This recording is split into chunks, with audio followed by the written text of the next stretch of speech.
و محمد و آل محمد.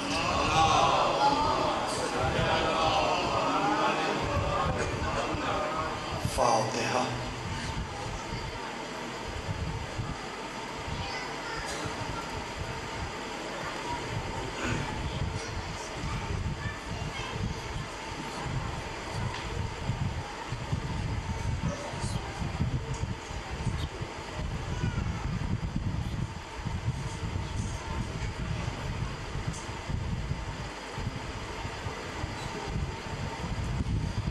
اللهم اغفر للمؤمنين والمؤمنات والمسلمين والمسلمات الأحياء منهم والأموات تابع اللهم بيننا وبينهم بالخيرات إنك مجيب الدعوات إنك على كل شيء قدير برحمتك يا أرحم الراحمين وعلى الطيبين الطاهرين المعصومين ولعنة الله على أعداء الدين.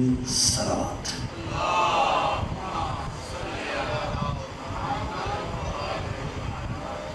أعوذ بالله السميع العليم من الشيطان اللعين الرجيم.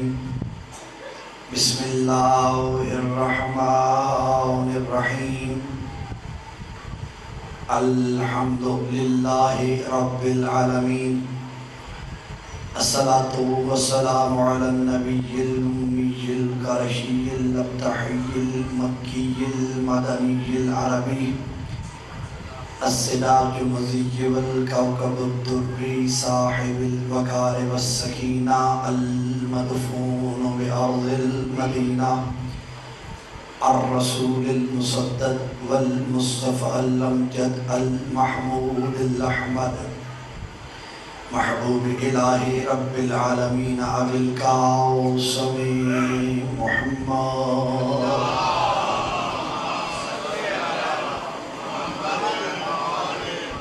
أما بعد فقد قال الله تبارك وتعالى في كلامه المجيد ومتقن في كتابه الحميد وصدق الصادقين وقوله الحق. بسم الله الرحمن الرحيم. وأنذر عشيرتك الأقربين. فقال رسول الله صلى الله عليه وآله وسلم الحسين مني وأنا من الحسين. صلوات.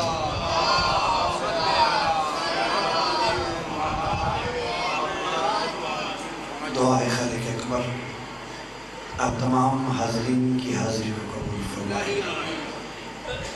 اس مرکز کو تا قیام قیامت آباد و شاد فرمائے. جو حاجات لے کے جو مرادیں لے کے بارگاہ حسین میں آپ آئے ہیں، خالق اکبر آپ کے دامن کو، آپ کی گودوں کو، آپ کی خواہشات کو پورا فرمائے. سرکار حجت کے ظہور میں تاجیل فرمائے. ہمیں اپنے امام کا معاون و ناصر بنائے. ان تمام دعاؤں کی قبولیت کے لیے باز بلند صلوات.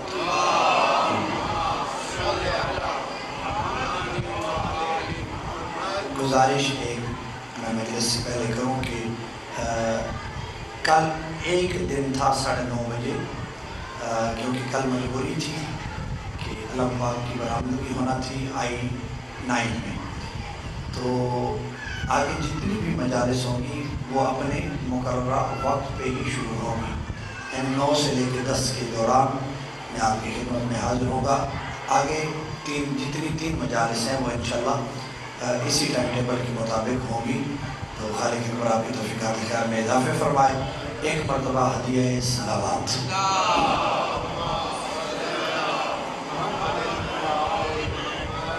محترم سامعین گرامی قدر، آپ کے سامنے جس موضوع پہ گفتگو ہو رہی ہے وہ ہے اشیر سے غدیر تک. دعوت ذوالعشیرہ، ہجرت، بدر، احد، خندق، خیبر ہوئی 7 ہجری میں. تو آج ہم انشاءاللہ 8 اور 9 ہجری میں داخل ہو رہے ہیں. جب خیبر ہو گئی، یہودی بھی ہار گئے، مشرک کافر مشرکین مکہ وہ بھی شکست کھا گئے. یعنی اس کا مطلب یہ ہوا کہ خیبر کے بعد اسلام سپر پاور بن گیا، اسلام کا قبضہ تقریباً ہر جگہ پہ ہو گیا، اور جس نے بھی لڑائی کرنی تھی وہ مسلمانوں سے کر چکا، اور وہ ہار چکے، مسلمان جیت چکے۔ اب نہ یہودیوں میں طاقت ہے کہ وہ مسلمانوں کا مقابلہ کر سکیں، نہ مشرکین مکہ میں اتنی طاقت و سکت ہے کہ وہ پھر لشکر تیار کریں اور مدینے پہ حملہ کریں اور مسلمانوں کا مقابلہ کریں۔ تو ہر ایک نے اسلام کی طاقت کو تسلیم کیا۔ تو جب جنگیں ختم ہو گئیں، لڑائیاں ختم ہو گئیں، اور مسلمانوں نے اپنی بہادری کا، اپنی شجاعت کا، علی کی تلوار کے صدقے میں جب ڈنکا بجا دیا، تو اب نبی نے اپنے اصحاب کو کہا کہ اے میرے صحابیوں، ہم جائیں گے حج پہ۔ نبی نے صحابہ کو اکٹھا کیا اور آ کے کہا، نبی نے صحابہ کو کہ اے میرے صحابہ تیاری کرو، ہم نے حج پہ جانا ہے۔ اصحاب تیار ہوئے، حج کا موسم آیا، رسول اصحاب کو لے کے، میں نے جلدی آج یہ 2 سال آپ کے سامنے بیان کرنے ہیں، رسول خدا نے اصحاب کو ساتھ لیا، مکہ کی طرف گئے۔ جب مکہ کے کافروں کو علم ہوا کہ محمد اس سال حج کرنے کے لیے آ رہے ہیں، تو وہ بڑے سمجھدار تھے، لڑ تو سکتے نہیں تھے کیونکہ سردار تو باقی کوئی نہ رہا، لڑنے والا کوئی چری، کوئی بہادر، کوئی پہلوان ان مشرکین مکہ کے پاس توجہ ہے نا آپ کی، باقی نہ رہا۔ تو انہوں نے اپنے ایک سفیر کو نبی کے پاس بھیجا اور یہ کہا کہ جا کے محمد کو کہو کہ اگر اس سال وہ جنگ کریں گے تو ہماری توہین ہوگی، ہماری ذلت کا باعث ہوگا ان کا حج کرنا، لہذا اس لیے محمد اس سال حج نہ کریں، اگلے سال آ کے حج کریں۔ نبی نے ان کی پیشکش کو قبول کیا۔ قبول کرنے کے بعد ایک صلح ہوئی جس کا نام تھا حدیبیہ، توجہ ہے نا، جسے کہا جاتا ہے صلح حدیبیہ۔ اس کے اندر شرائط بھی لکھی گئی، میں تفصیل میں نہیں جاؤں گا کیونکہ میں نے کچھ اور عرض کرنا ہے۔ تو جب شرائط لکھی جا رہی تھی اور صلح حدیبیہ ہوئی، تو ایک شخص نبی کے پاس آیا اور آ کے کہنے لگا، یا رسول اللہ کیا حج نہیں کرنا؟ نبی نے کہا کرنا ہے۔ توجہ، کیا حج نہیں کرنا؟ نبی نے فرمایا حج کرنا ہے۔ تو یا رسول اللہ پھر یہ صلح حدیبیہ کیسی؟ آپ نے حدیبیہ کیوں لکھی؟ یہ صلح کیوں لکھی؟ نبی نے کہا صلح اس لیے لکھی کہ مشرکین کی طرف سے یہ دعوت آئی ہے تو ہم لڑنے تو آئے نہیں۔ صلوات ہدیہ فرمائیے گا، میرے بچوں بیٹھ جاؤ، سلامت ہے۔ توجہ ہے نا آپ صاحبان کی کہ ہم لڑنے تو آئے نہیں، تو اس لیے ان کی پیشکش کو میں محمد نے تسلیم کیا۔ پھر وہ کہنے لگا، یا رسول اللہ کیا ہم نے حج نہیں کرنا؟ نبی نے کہا ہم نے حج کرنا ہے۔ تو کہا یا رسول اللہ پھر ہم واپس کیوں جا رہے ہیں؟ تو نبی نے کہا میں نے کب کہا کہ ہم نے اس سال ہی حج کرنا ہے؟ میں نے تو کہا کہ حج پہ جائیے اور حج کرنا ہے، اس سال کرنا ہے، ضروری نہیں۔ اب نبی نے صلح حدیبیہ لکھی، اس کے اندر جو شرائط تھی وہ لکھی گئی۔ اب نبی مکہ میں داخل ہوئے بغیر واپس آ گئے۔ یہ کب کا واقعہ ہے؟ 7 ہجری، حج پہ نبی گئے۔ اب نبی یعنی خیبر بھی 7 ہجری میں، خیبر کب ہو رہا ہے؟ شوال کے مہینے میں، اور خیبر سے فارغ ہونے کے بعد نبی کب نکلے؟ شوال، ذیقعد کے آخر وقت میں نبی نے مدینہ چھوڑا اور مکہ کی طرف گئے، اور ان سے صلح حدیبیہ کر کے نبی آ گئے واپس۔ ایرا سمجھ میں آ گیا نا، کیونکہ جب تک ہجری سمجھ میں نہیں آئے گی تاریخ سمجھ میں نہیں آتی۔ اب نبی آ گئے، سال گزرا، نبی کے ساتھ وفود، نبی کے پاس وفود آئے، کیونکہ اب اسلام کی ریاست کو باقی ریاستوں نے بھی تسلیم کر لیا تھا۔ اب جب 8 ہجری آئی اور نبی نے لشکر تیار کیا، اور لشکر تیار کرنے کے بعد نبی پھر لے گئے اپنے اصحاب کو کہ آئیے اور مکہ جاتے ہیں۔ اب حج پہ نہیں گئے، اب نبی حج پہ نہیں گئے، اب نبی مکہ کی زیارت کرنے کے لیے گئے اور کافروں کو علم تھا کہ ہم نے محمد سے معاہدہ کیا ہوا ہے اور محمد کو ہم نے آنے دینا ہے. وہاں جا کے جب محمد مکہ میں داخل ہوئے تو رسول کے ہاتھ میں سفید رنگ کا پرچم تھا. سفید رنگ کا پرچم فتح کی علامت تھا اور فتح مکہ ایک لوٹی فتح ہے کہ جو محمد کے روب کی وجہ سے فتح ہوا. نہ تلوار سے فتح ہوا، نہ لڑائی کی وجہ سے فتح ہوا. مکہ فتح ہوا ہے محمد کے روب کی وجہ سے.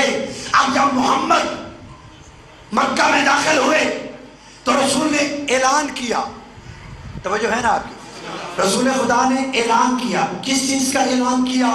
کہ میں نے امان دی ہر اس کو جو مکہ میں آ گیا، جو صخر ابن حرب کے گھر چلا گیا.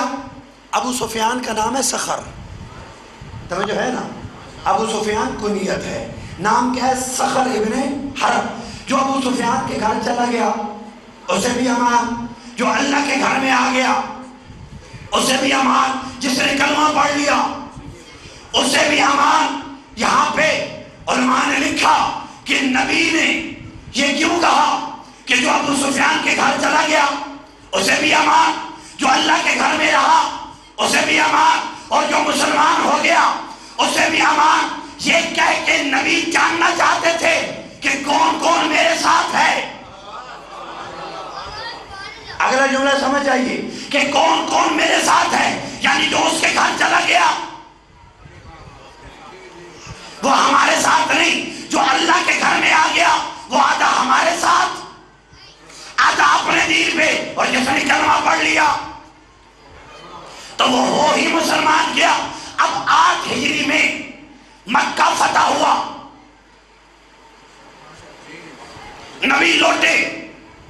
اب جب لوٹے نبی کے پاس مدینہ میں، اب مکہ بھی نبی کے پاس، مدینہ بھی نبی کے پاس. مکہ پہ بھی محمد کی حکومت، مدینہ پہ بھی محمد کی حکومت. توجہ رکھے گا، یعنی اطراف میں پورے عرب میں رسول خدا کا تسلط، اسلام پھیلنے لگا، لوگ جوک در جوک آنے لگے. اسی لیے تو اللہ نے قرآن میں فرمایا وَإِذَا جَاءَ نَصْرُ اللَّهِ وَالْفَتْحُ وَرَأَيْتَ النَّاسَ يَدْخُلُونَ فِي دِينِ اللَّهِ أَفْوَاجًا، کہ لوگ جوک در جوک اسلام میں داخل ہونے لگے. اب اسی سلسلہ، یہ سلسلہ چلتا رہا اور چلتے چلتے یہ سلسلہ داخل ہوا 9 ہجری میں. توجہ ہوگی، یہ سلسلہ کہاں داخل ہوا؟ 9 ہجری میں. اب اس 9 ہجری کو عام الوفود بھی کہا جاتا ہے. عام الوفود یعنی عام سال کو وفود، وفود آنے کے سال کو کیا کہا جاتا ہے؟ عام الوفود. کہ مختلف جو ارد گرد کی سلطنتیں تھیں، ان کے وزراء، ان کے مشراء، ان کے لوگ آتے تھے مدینہ میں رسول خدا سے مذاکرات کرنے. وہ جو وفد آتے تھے مختلف حکومتوں سے، ان میں سے ایک وفد تھا نجران کے عیسائیوں کا. توجہ ہے، ان میں سے ایک وفد تھا نجران کے عیسائیوں کا. وہ بھی مدینہ میں آئے. میری بات پہنچ رہی ہے نا آپ تک؟ وہ بھی مدینہ میں آئے اور آ کے انہوں نے بہترین لباس پہنا ہوا تھا، زرق برق، سونے چاندی، وہ ان کے لباس میں لگے ہوئے تھے. جب وہ مدینہ میں داخل ہوئے تو ان کی ملاقات ہوئی عبد الرحمن ابن عوف اور عثمان ابن عفان کے ساتھ، اور کہا کہ ہم محمد سے ملنا چاہتے ہیں. تو دونوں نے، جناب عبد الرحمن ابن عوف اور جناب عثمان ابن عفان، دونوں نے اشارہ کیا کہ وہ جو سامنے بیٹھا ہے نا اس کے پاس چلے جاؤ، وہ تمہیں نبی کے پاس لے جائے گا. اور وہ جو سامنے تھا وہ تھا علی. سلامت رہیے، سلامت رہیے. اس کا مطلب کیا ہوا کہ اگر کوئی نبی کے پاس اصحاب کے دور میں بھی جاتا، پہلے علی کے پاس جاتا، پھر نبی کے پاس جاتا، یہ گئے علی کے پاس. اب علی تو مزاج نبی سے واقف تھے، مولا کو جا کے کہنے لگے کہ ہم تمہارے رسول سے ملنا چاہتے ہیں. علی نے کہا اس لباس میں؟ اس لباس میں، اور تم یعنی سادگی دیکھیے مصطفیٰ کی، اتنے سادہ تھے محمد کہ جب اصحاب میں بیٹھے ہوتے تو پتہ ہی نہیں چلتا صحابی کون ہے نبی کون ہے. سلامت.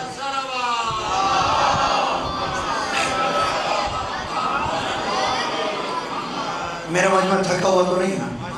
بس چلتے آئیے، تھوڑا سا سفر اور رہ گیا، توجہ ہے نا. کیا کہا علی نے؟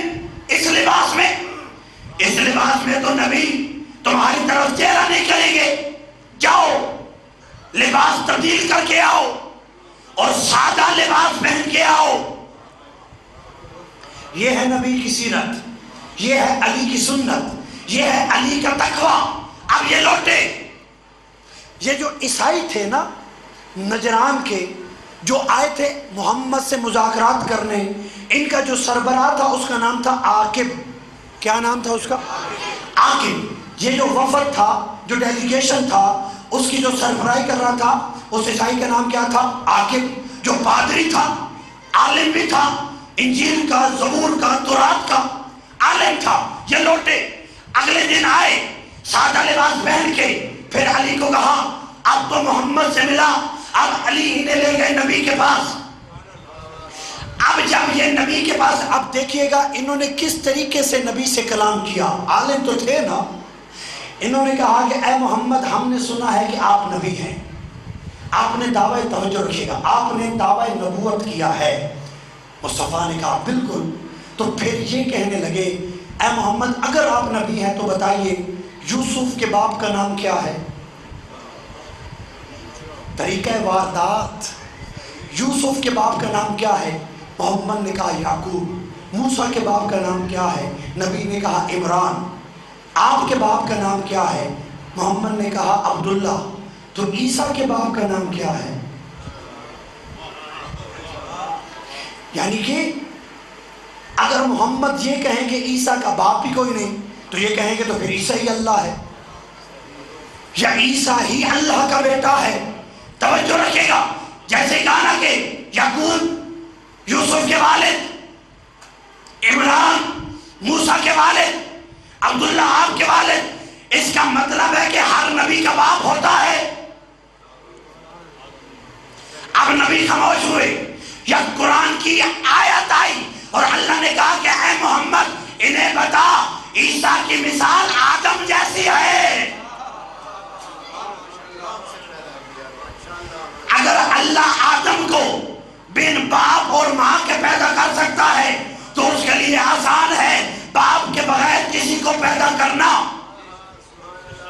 وہ بار بار کہتے رہے کہ عیسیٰ ابن اللہ ہے، محمد کہتے رہے کہ عیسیٰ ابن اللہ نہیں عبد اللہ ہے. توجہ رکھے گا. اب جب یہ آیت آئی، 40 آیتیں آئی پے در پے. جیسے آیت آتی نبی پڑھتے، آیت آتی نبی پڑھتے، یہ انکار کرتے. ایک روایت کہ یہ 3 دن تک آتے رہے، 3 دن تک نبی انہیں آیتیں سناتے رہے. جب وہ آخر منزل یہ ہوئی کہ جب آخر پہ اللہ کے نبی نے یہ کہا نا کہ اے محمد ہم نے آپ کی بات کو سن لیا ہے. جب کہا نا مصطفیٰ نے کہ آدم بغیر باپ اور ماں کے ہے، عیسیٰ کا تو صرف باپ نہیں، تو یہ لاجواب ہوئے. انہوں نے کہا کہ اے محمد ہم نے آپ کی بات کو سن لیا ہے. کیونکہ ان کے ذہن میں یہ تھا کہ جب ہم اپنے علاقے میں لوٹیں گے تو لوگوں کو جا کے کہیں گے وہ نبی شبی کوئی نہیں. ہمیں مطمئن نہیں کر پایا. ان کے دل میں یہ تھا. لیکن اللہ تو دلوں کے راز سے واقف ہے. اللہ تو دل کی سوچ کو جانتا ہے، دل کی دھڑکن سے واقف ہے، دل کی آہٹوں کو اللہ جانتا ہے. ان کے جو دل میں تھا انہوں نے کہا یا رسول اللہ ٹھیک ہے ہمیں سوچنے کا موقع دیجئے، ہم واپس جائیں گے. لیکن آپ نے ہمیں مطمئن نہیں کیا. یہ کہہ کے جیسے یہ اٹھنے لگے اللہ نے کہا اے حبیب اب انہیں جانے نہیں دینا. فَقُلْ تَعَالُوا نَدْعُوا أَبْنَاءَنَا وَأَبْنَاءَكُمْ وَالنِّسَاءَنَا وَنِسَاءَكُمْ وَأَنفُسَنَا وَأَنفُسَكُمْ ثُمَّ نَبْتَهِلْ فَلْنَجْعَلْ لَعْنَةَ اللَّهِ عَلَى الْكَاذِبِينَ. یعنی کہ سلامت تمہید ختم. تمہید تمہید ختم، اب فضائل شروع ہو رہا ہے. توجہ رکھیے گا، کیونکہ میں نے کہا کہ اس اینگل سے پڑھا نہیں جاتا، تو میں نے کہا میں پوری معلومات آپ تک پہنچاؤں جتنی پہنچا سکتا ہوں. اب یہ بھاگ رہے تھے، اللہ نے بھاگنے نہیں دیا. اللہ نے کہا اے حبیب انہیں روک اور انہیں کہو تم اپنے بیٹے لاؤ، ہم اپنے لاتے ہیں. تم اپنے نفس لاؤ، ہم اپنے لاتے ہیں. تم اپنی عورتیں لاؤ، ہم اپنی لاتے ہیں. ثم پھر نبتہل کرتے ہیں مباہلہ. فنجعل لعنت اللہ علی الکاذبین، بس جو جھوٹا ہوا اس پہ آئے گی اللہ کی لعنت. دن طے ہوا 24 ذی الحج کا. توجہ، 24 ذی الحج دوپہر کے وقت نبی نے سچوں کو لے کے جانا تھا. سچوں کو لے کے، توجہ رکھے گا، 24 ذی الحج کو نبی نے دوپہر کے وقت سچوں کو لے کے جانا تھا نجران کے عیسائیوں کی طرف. صبح کی نماز 24 ذی الحج، صبح کی نماز نبی نے ختم کی. زہرا کے در پہ آیا اور کہا انما، یہ آیت ابھی نازل نہیں ہوئی، یہ آیت نازل نہیں ہوئی. میں نے آپ کو چیک کیا کہ آپ حاضر ہیں یا نہیں، جو کہ آپ حاضر ہیں. اب آئے نبی جیسے ہی در زہرا میں داخل ہوئے، جبریل آ گیا. وہ چادر کے نیچے زہرا، علی بھی آ گئے، حسن بھی آ گئے، حسین بھی آ گئے، نبی بھی آ گئے، پھر آیت بھی آ گئی انما یرید اللہ، اے محمد یہی پاک ہیں جو پنجتن ہیں. اس کا مطلب ہے کہ اللہ نے صبح کے وقت محمد کو بتا دیا کہ تو نے کس کس کو لے کے جانا ہے. یعنی صبح کی نماز کے بعد آیت تطہیر آئی. جب صبح کی نماز کے بعد آیت تطہیر آئی اور چادر تطہیر میں علی تھے، زہرا تھی، حسن تھا، حسین تھا، نبی تھا. ان 5 سچوں نے جا کے اس سچے کو ثابت کرنا تھا. اب دن نکلا، وہ میں خطابتی جملے نہیں پڑھوں گا. کون کون گیا؟ 5. بولیے گا کون کون گیا؟ نبی، علی، سیدہ، حسنین. تعارف کرواؤں، ایک نبی گیا، ایک نبی کی بیٹی گئی، 2 نبی کے نواسے گئے، ایک نبی کا داماد گیا. علی سے تعارف کروائے تو یوں بنتا ہے ایک علی گیا، ایک علی کا سسر گیا، ایک علی کی زوجہ گئی، 2 علی کے بیٹے گئے. اگر زہرا سے تعارف کروائے تو ایسے بنتا ہے ایک زہرا گئی، ایک زہرا کا باپ گیا.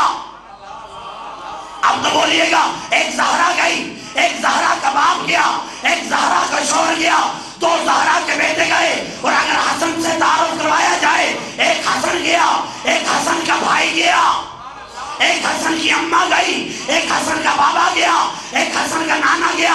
اگر حسین سے تعارف ہو تو یوں بنتا ہے ایک حسین کا نانا، ایک حسین کی اماں، ایک حسین کا بابا، ایک حسین کا بھائی. یعنی ان 5 کا اگر تعارف کروایا جائے تو 1 سے 4 کا تعارف بنتا ہے. اب میں بتاؤں وہ ہستی کون سی ہے کہ جس کا تعارف ان 5 پہ واجب ہے. ایک ابو طالب کا بیٹا گیا، ایک ابو طالب کی نوح گئی، 2 ابو طالب کے پوتے گئے، ایک ابو طالب کا بھتیجا.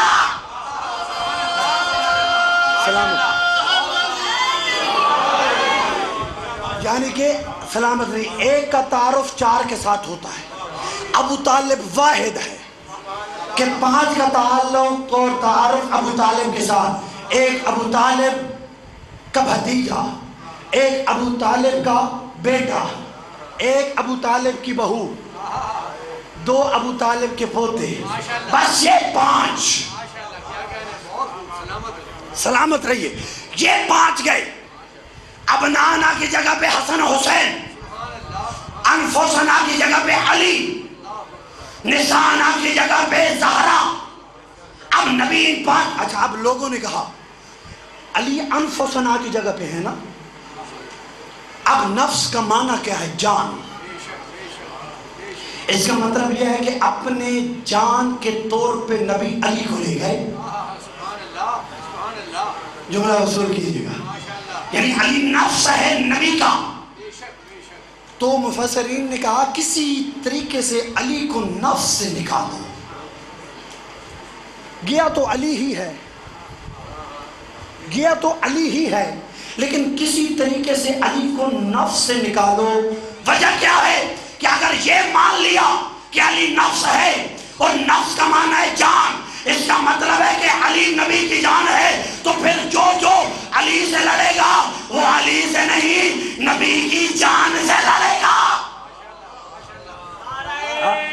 سلامت رہے اللہ۔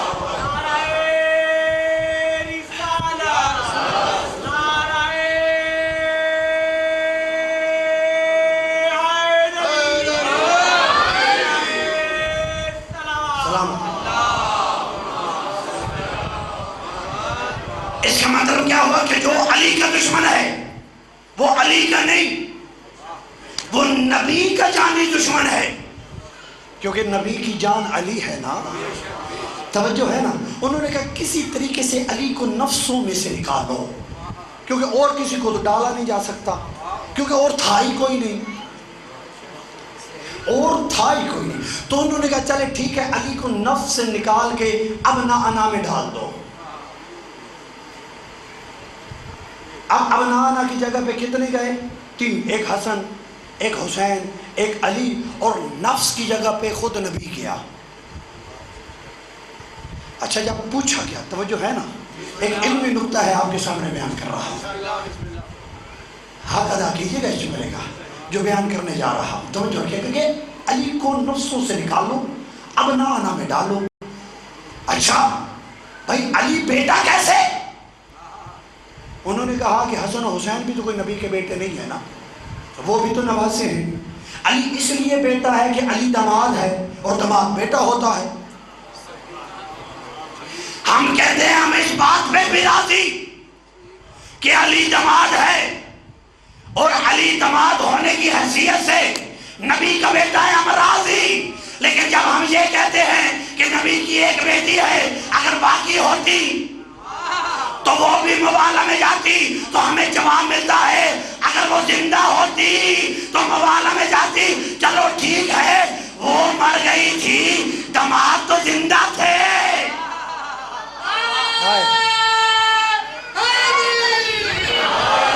تو جب ایک داماد جا سکتا ہے تو باقی کیوں نہیں جا سکتے؟ اس کا مطلب یہ ہوا کہ میدان مبالغہ میں صرف علی کا جانا اس بات کی دلیل ہے کہ محمد کا علی کے علاوہ داماد کوئی نہیں، زہرا کے علاوہ بیٹی کوئی نہیں۔ اب گئے وہ جو عاقب تھا، جو پادریوں کا سربراہ تھا، وہ اپنے دوستوں کو پہلے کہتا تھا کہ یہ باہر کے لوگوں کو لے کے آئے گا، لیکن جب اس نے دیکھا کہ وہ آ رہی ہے کہ جو کبھی گھر سے نہیں نکلی، تو اس نے کہا بہتر ہے کہ مباہلہ نہ کرو۔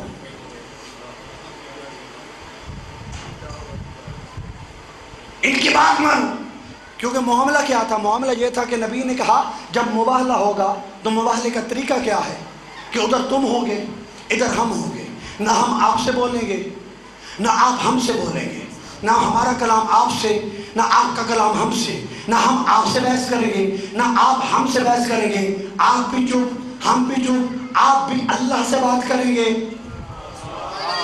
ہم بھی اللہ سے بات کریں گے، کیونکہ جھگڑا اللہ پہ ہے۔ پھر جو سچا ہوا وہ کرے گا بد دعا، توجہ رکھیے گا، اور جو جھوٹا ہوا اس پہ آئے گا اللہ کا عذاب۔ تو عاقب نے کہا بہتر ہے کہ ان کے ساتھ مباہلہ نہ کرو، کیونکہ میں ایسی ہستی کو آتا ہوا دیکھ رہا ہوں جو پہاڑ کو اشارہ کرے وہ چلنا شروع کر دے۔ اب اس انداز میں اچھا ایک اور بھی یاد، اگر اکیلے نبی چلے جاتے تو اللہ دعا قبول نہ کرتا، اکیلے علی چلے جاتے دعا قبول کرتا یا نہ کرتا، اکیلے حسن حسین جاتے دعا قبول ہوتی یا نہیں؟ یہ زہرا کو لے کے کیوں گیا؟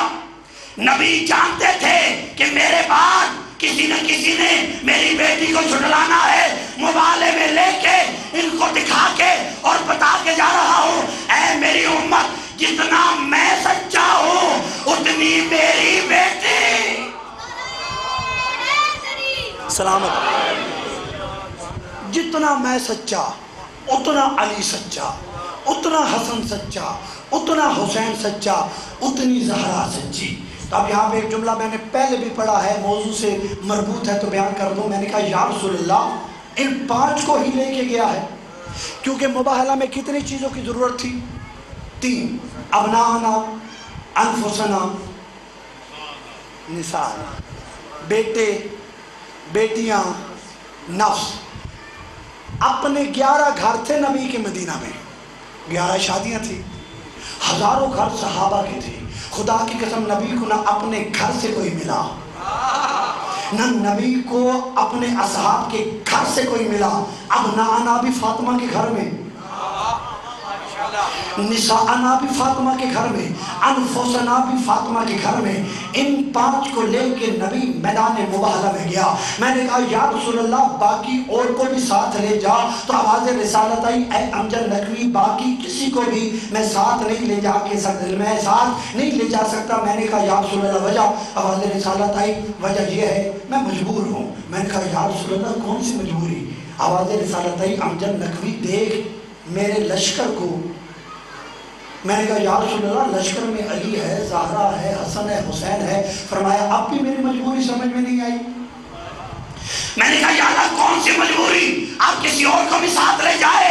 خدا کی قسم آواز رسالت ہے امجد نقوی دیکھ میں جا رہا ہوں، نبیوں کا سردار علی جا رہا ہے، ولیوں کا سردار زہرا جا رہی ہے، عورتوں کی سردار حسنین جا رہے ہیں، جنت کے سردار اللہ نے میدان مباہلہ میں سرداروں کو بلایا ہے، غلاموں کو نہیں بلایا۔ سلامت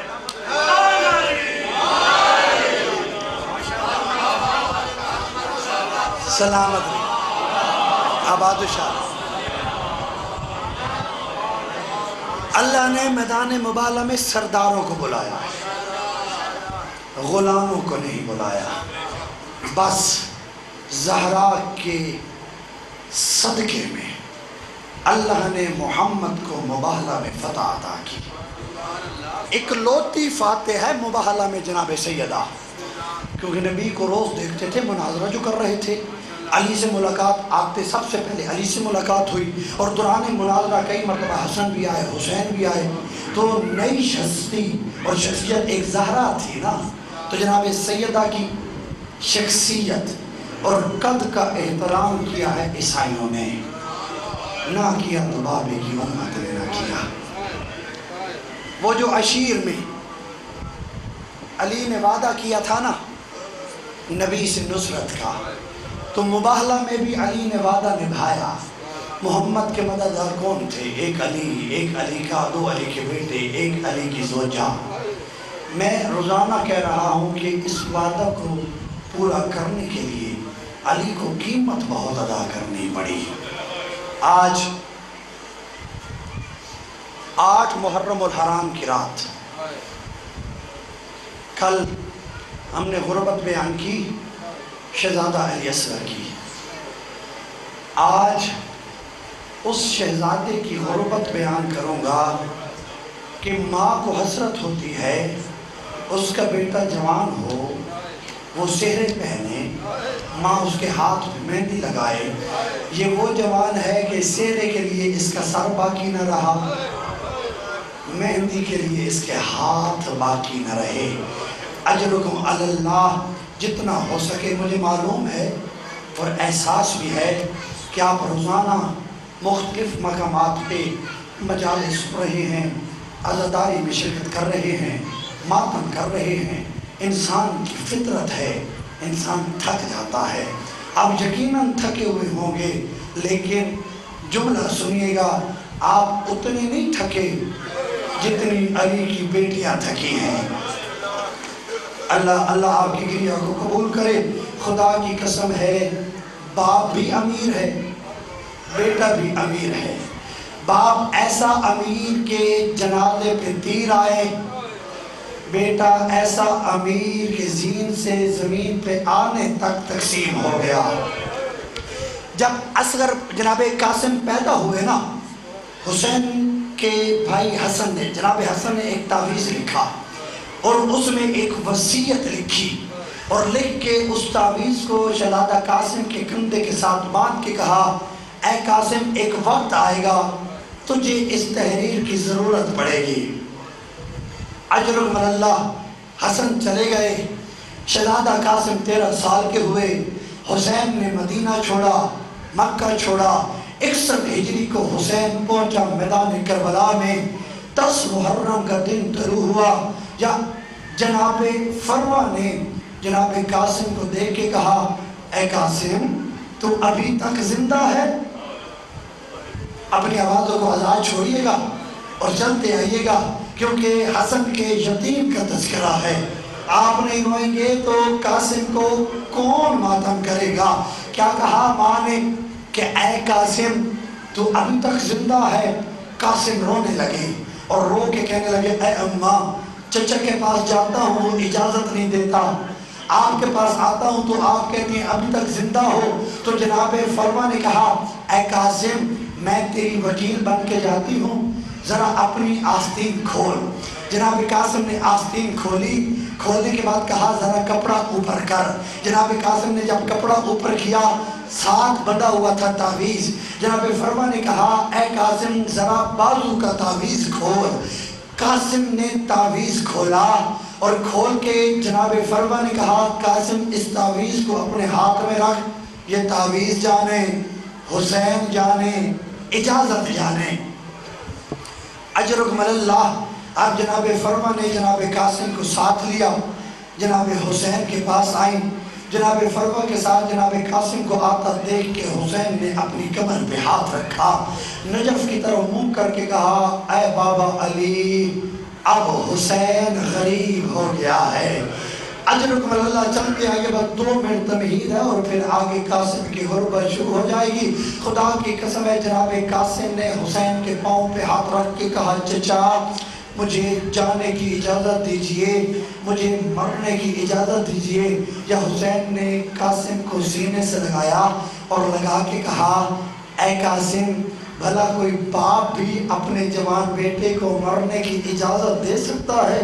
جب قاسم کو محسوس ہوا نا کہ چچا حسین مجھے جانے کی اجازت نہیں دیتے، تو وہ وصیت جو جناب حسن نے لکھی تھی، شہزادہ قاسم نے کھول کے جناب حسین کے سامنے تحریر کی۔ جناب حسین نے تحریر کو پڑھا، رو کے سینے سے لگا کے قاسم کو کہا، کیونکہ تحریر میں یہ لکھا ہوا تھا کہ اے حسین جب 10 محرم کربلا کے میدان میں تیرے اوپر قربانیوں کا سلسلہ شروع ہو تو میرے قاسم کو سب سے پہلے، چلتے آئیے، اتنا روئیں گے جتنا امام چاہیں گے، سب سے پہلے میرے قاسم کو لڑنے کی اجازت دینا۔ خدا کی قسم ہے حسین روئے، اپنے امام کا حکم تھا نا، کیونکہ حسن حسین کا بھی امام ہے۔ اب جناب حسین نے شہزادہ قاسم کو تیار کیا، جو اب تک نہیں رویا وہ ذرا یہ سوچے تو صحیح، 13 سال کا بچہ کتنا ہوتا ہے۔ اب قاسم آئے گھوڑے کی زین پہ، منظر میں نے اب پیش کرنا ہے، محسوس آپ نے کرنا ہے۔ گھوڑے کی زین پہ آئے جناب قاسم، جناب قاسم کے پاؤں اتنے چھوٹے تھے کہ رکاب تک پہنچ نہیں سکتے تھے۔ یا حسین نے قاسم کے پاؤں کو رکاب کے ساتھ باندھا تاکہ قاسم کے لیے گھوڑے کے اوپر بیٹھنا آسان ہو جائے۔ خدا کی قسم ہے جناب قاسم نے لشکر یزید پہ حملہ کیا، میمنہ کو میسرہ پہ۔ اب تیاری میں نے کر لی ہے، توجہ آپ نے کرنی ہے۔ جناب قاسم نے حملہ کیا، میمنہ کو میسرہ پہ پلٹا، میسرہ کو میمنہ پہ پلٹا، قلب لشکر کو چیرا، ساقہ کو مارا۔ یا خدا کی قسم اب جناب قاسم یزیدیوں کو چیرتا ہوا جا رہا ہے۔ یا شامیوں میں ایک پہلوان تھا جس کا نام تھا ارزق، اس کے تھے 4 بیٹے۔ آپ نے محسوس نہیں کیا، میں رکا کہ آپ ذرا محسوس کریں۔ جناب عباس تھے ایک ٹیلے پہ، جناب عباس ٹیلے پہ کھڑے ہو کے جناب قاسم کو بتاتے تھے قاسم یوں حملہ کر، قاسم یوں وار روک. اب عباس کھڑے ہیں ٹیلے پہ، قاسم ہے فوج اشکیا کے نرغے میں، اور سر قلم کرتے کرتے چیختے چیختے لشکر کو قاسم بڑھتا جا رہا ہے. یا ارزق 90 سال کا بوڑھا سب سے بڑا شام کا پہلوان، اس نے جب دیکھا نا کہ 13 سال کا بچہ اور لشکر کو چیمتا اور کاٹتا ہوا آگے بڑھ رہا ہے، اس نے اپنے بیٹے کو کہا کہ جا اور جا کے قاسم کا کام تمام کر. خدا کی قسم اس کا بیٹا گھوڑے پہ آیا، شہزادہ قاسم کے مقابلے پہ آیا، اس نے جناب قاسم پہ وار کیا. یا عباس نے کہا اے قاسم ڈھال کر. جناب قاسم نے تلوار کو ڈھال پہ روکا. پھر عباس نے کہا اے قاسم اپنی ڈھال کو زور لگا. اب جناب قاسم نے ڈھال کو زور لگایا، اس کا سر جھکا. عباس نے کہا وار کر. قاسم نے وار کیا، اس کی گردن اس کے دم سے جدا ہو گئی. ارزق کو غصہ آیا، اس نے دوسرے بیٹے کو بھیجا. قاسم نے اس کا دوسرا بیٹا مارا، تیسرا مارا، چوتھا مارا. جب اس کے 4 بیٹے مر گئے نا، اب اسے غصہ کہ میرے 4 اجر پر اللہ توجہ رکھے گا، میرے 4 اور 13 سال کے بچے نے مار دیا. اب اس نے کہا میں خود لڑنے کے لیے جاؤں گا. اب جب ارزق آیا نا جناب قاسم کے مقابلے پہ، اور جناب عباس نے ارزق ملعون کو میدان میں آتا دیکھا، عباس دوڑے حسین کی طرف اور جا کے کہا اے آقا وہ ارزق آ رہا ہے، قاسم میرا بچہ ہے، مجھے جانے کی اجازت دے. کرتے آئیے ماتم بھی کرتے آئیے. اے آقا حسین وہ سامنے دیکھ اتنا بڑا پہلوان قاسم کے مقابلے پہ آ رہا ہے، مجھے اس کے مقابلے پہ جانے کی اجازت دے. حسین نے انکار کیا. جناب عباس دوڑے جناب فروا کے خیمے میں اور جا کے کہا اے فروا ماں کی دعا بیٹے کے حق میں قبول ہوتی ہے، ذرا دعا کر. تیرے بیٹے کے مقابلے پہ ارزق آیا. یا اللہ اکبر کی صدا بلند ہوئی. جناب عباس ہاتھ مر رہے ہیں کہ ارزق کا مقابلہ قاسم کیسے کر رہا ہے. اب جناب عباس کبھی بیٹھتے ہیں، کبھی اٹھتے ہیں، کبھی آگے جاتے ہیں، کبھی بائیں جاتے ہیں، کبھی دائیں جاتے ہیں، اور ہاتھ مر رہے ہیں کہ قاسم کیسے مقابلہ کرے گا. یا اللہ اکبر کی. قاسم نے صدا بلند کی، ارزق کے 2 ٹکڑے ہوئے. عباس دوڑے اور فروا کو آ کے کہا اے فروا مبارک اجرکم اللہ. میں مزید کوشش کرتا ہوں کہ 2 آنسو آ جائیں. اے فروا مبارک ہو، تیرے بیٹے نے ارزق ملعون کے ٹکڑے کر دیے. اب جب ابن سعد نے دیکھا نا کہ ایک کے ساتھ ایک جاتا ہے اور قاسم اس کے ٹکڑے کر دیتا ہے، تو خدا کی قسم اس نے کہا اب پورا لشکر مل کے قاسم پہ حملہ کرے. اجرکم اللہ. پورے لشکر نے قاسم کے گھوڑے کو گھیرا، مل کے حملہ کیا. زیدی صاحب کہتے ہیں کہ جب تک قاسم زین پہ تھا تو قاسم تھا، جب زمین پہ آیا تو تقسیم ہو گیا. اجرکم اللہ. جملہ سنیے گا. اب کیوں؟ اب جیسے ہی گھوڑے کی زین سے جناب قاسم زمین پہ آنے لگے، قاسم کے پاؤں رکاب میں الجھ گئے. اب جدھر گھوڑا جاتا 13 سال کا قاسم اور گھوڑے کے ساتھ جاتا. کربلا کا اکلوتا شہید ہے قاسم جو زندہ تھا اور زندہ کے اوپر گھوڑے دوڑا دیے گئے. اب قاسم تقسیم ہو گیا. یا قاسم کے ٹکڑوں سے صدا بلند ہوئی اے چچا حسین، حسن کا یتیم زمین کربلا پہ گر گیا ہے، حسن کے یتیم کی مدد کو آ. اب جناب حسین میدان کی طرف نکلے اور آ کے کہنے لگے این قاسم، اے قاسم کہاں ہے؟ کوئی جواب نہ آیا. پھر کہا این قاسم، کوئی جواب نہ آیا. تیسری مرتبہ حسین نے کہا اے قاسم میں امام ہو کے حکم دے رہا ہوں، تو جہاں جہاں بھی ہے تو مجھے آواز دے، اتنا کہنا تھا، یا دائیں سے آواز آئی چچا میں ادھر ہوں، پھر بائیں سے آواز آئی چچا میں ادھر ہوں۔ اب حسین نے اپنی چادر کو پھیلایا جیسے مالی پھول چنتا ہے۔ اجرکم اللہ، اجرکم اللہ۔ مجھے لگتا ہے میرا مجمع آج تھکا ہوا ہے، لیکن ذرا ذہن میں رکھے کہ میں کس کے مسائل پڑھ رہا ہوں جو 13 سال کا ہے، جس کا نام قاسم ہے، جو حسن کا یتیم ہے۔ اب جناب حسین نے ٹکڑے چننا شروع کیے، یا ٹکڑے چنتے چنتے جناب حسین نے دیکھا کہ ایک ہاتھ اور آیا۔ حسین نے اس ہاتھ کو پکڑا اور پکڑ کے کہا تو کون ہے؟ آواز آئی، اے حسین پہچان، میں مدینے سے حسن اور تیرے ساتھ اپنے بیٹے کے ٹکڑے چننے کرتے آئیے۔ ہاتھ سینے میں ماریے اور ہائے قاسم کی صدا بلند کیجئے۔ اب منظر دیکھیے گا،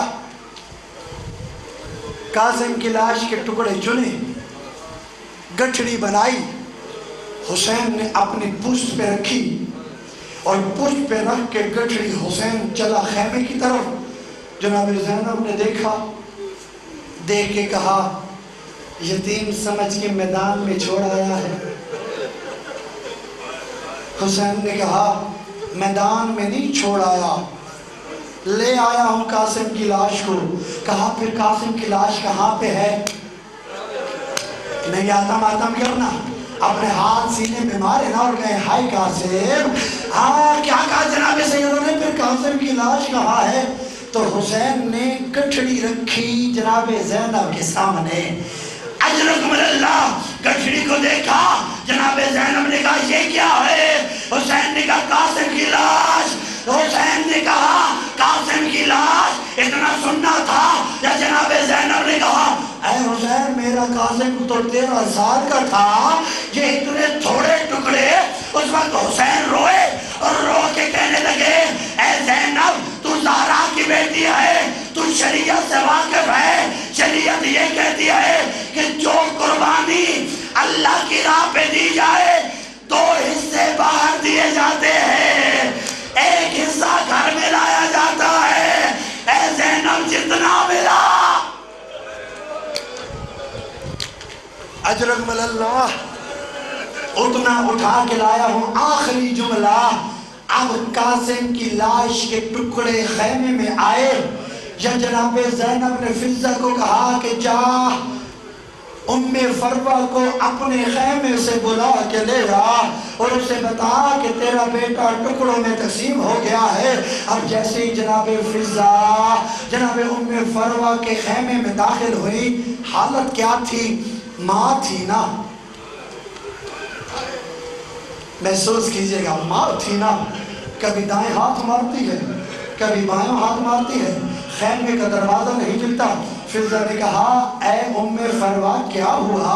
ام فروہ نے کہا اے فضہ جب سے سنا ہے قاسم شہید ہو گیا ہے، مجھے دکھائی دینا ختم ہو گیا ہے، میری بینائی ختم ہو گئی۔ اب ہاتھ پکڑا جناب ام فروہ کا، جناب فضہ نے خیمے سے باہر لائی، اس خیمے میں آئی جس خیمے میں اصغر کی لاش کے ٹکڑے۔ اجرکم اللہ، دعا کیا کریں اللہ کسی ماں کو اپنے بیٹے کا غم نہ دکھائے۔ اب ماں کی آنکھوں کے سامنے قاسم کی لاش کے ٹکڑے پڑے ہیں، ماں رو نہیں رہی، حسین کے پاس کھڑے ہو کے کہتی ہے اے آقا میری قربانی قبول ہے۔ حسین نے کہا اے فروہ تیری قربانی قبول ہے۔ پچھلے سال میں نے اور رنگ میں یہ روایت پڑھی تھی، لیکن سید اختر حسین شاہ صاحب نے مجھے ایک نقطے کی طرف متوجہ کیا، اب میں اور طریقے سے یہ روایت پڑھ رہا ہوں۔ یہ کہہ کہ حسین باہر نکلے، جب جناب فروہ جناب زینب کے پاس آئیں اور آ کے کہنے لگی اے علی کی بیٹی اگر اجازت ہو تو قاسم کی لاش پہ میری ایک حسرت ہے، میں وہ حسرت پوری کر لوں؟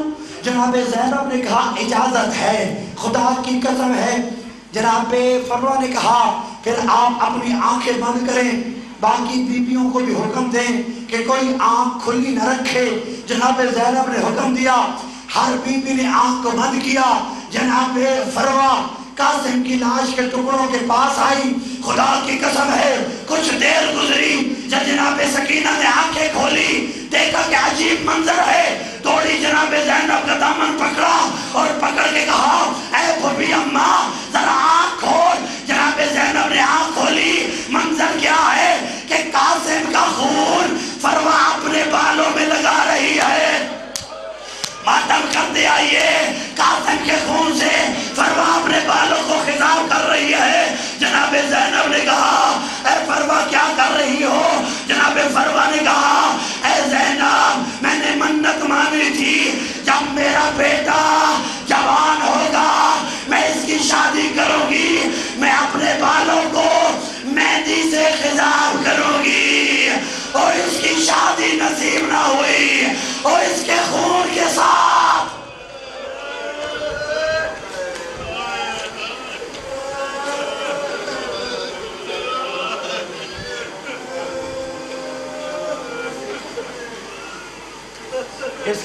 ساتھ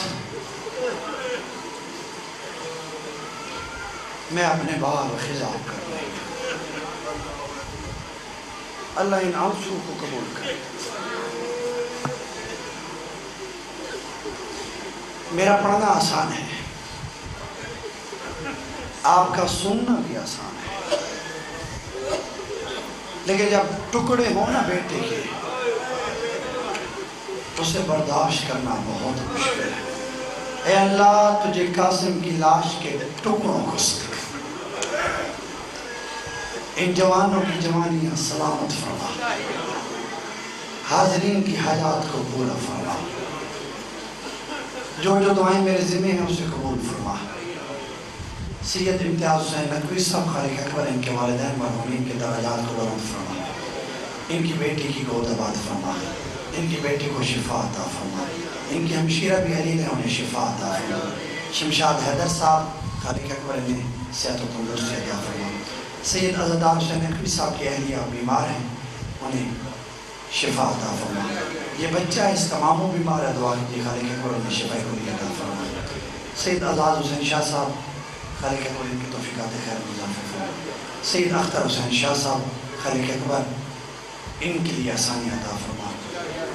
صابر حسین صاحب کہ محمد علی بیت محمد شبر حسین جو دعائیں میرے ذمہ اسے قبول فرما. شوکت علی استی صاحب خالق اکبر ان کی بیٹی کی گود آباد فرما، ان کے مرحومین کے درجات کو بھی بلند فرما. سید حامد حسین شاہ صاحب خالق اکبر ان کے فرزند کے درجات کو بھی بلند فرما. حامد حسین شاہ صاحب خالق اکبر انہیں صحت و تندرستی عطا فرما. غلام حر صاحب خواجہ شفاعت حسین صاحب کے بیٹے علی نے خالق اکبر انہیں شفا کاملہ عطا فرما. خواجہ محمد حسین صاحب خالق اکبر انہیں صحت و تندرستی عطا فرما. ان کی یہ جو روزانہ کی بنیاد پہ ممبر حسین پہ خدمت کر رہے ہیں اس خدمت کو قبول فرما. اور خواجہ محمد حسین صاحب کا سایہ ان کی اولاد پہ تعلیم قائم فرما. خواجہ محمد علی خالق اکبر ان کی زحمات ان کی توفیقات خیر میں بھی اضافہ فرما. چودھری محمد حسین صاحب خالق اکبر انہیں شفا کامل عاجل عطا فرما. ان کی بھابھی مرحوم ہو چکی ہیں، خالق اکبر ان کے درجات کو بھی بلند فرما. اور ان کے شہید بھائی اور جتنے بھی شہداء شہید نجف ہیں خالق اکبر انہیں شہداء کربلا کے ساتھ معاشر فرما. محمد علی ملک تصور عباس خواجہ محمد علی کشمیری گوہر آبدی ان کی والدہ محمد ہادی اور دیگر مومنین و مومنات خالق اکبر انہیں صحت و تندرستی عطا فرما. ملک منیر حسین عوان صاحب روزانہ کی بنیاد پہ نیاز امام حسین کا بندوبست کرتے ہیں، خالق اکبر ان کی نیاز کو قبول فرما. ملک منیر صاحب کو اپنے پوتوں پوتیوں نواسوں نواسیوں کے ساتھ اپنے بیٹوں کے ساتھ آباد و شاد فرما. ان کے کاروبار میں برکت عطا فرما اور ان کا سایہ اپنے خاندان پہ تدیر قائم دائم فرما. جو مومنین یہاں پہ تشریف فرما ہیں، جو حاجات لے کے حسین کی بارگاہ میں آئے ہیں، خالق اکبر ان کی حاجات کو پورا فرما، ہماری دعاؤں کو مستجاب فرما. ربنا تقبل منا انک انت السمیع العلیم وعلی من الطاہرین المعصومین. اور ایک خصوصی دعا عقیل حسین نقوی ان کے بیٹے عمران حسین نقوی خالق اکبر ان کی گود کو آباد فرما، اور وہ جس مقصد کے لیے امتحان دے رہے ہیں خالق اکبر اس میں کامیابی عطا فرما، ہماری دعا کو مستجاب فرما۔ ربنا تقبل منا انک انت السمیع العلیم والدین الطاہرین المعصومین ورحمۃ اللہ علی اعداء الدین ماتم الحسین۔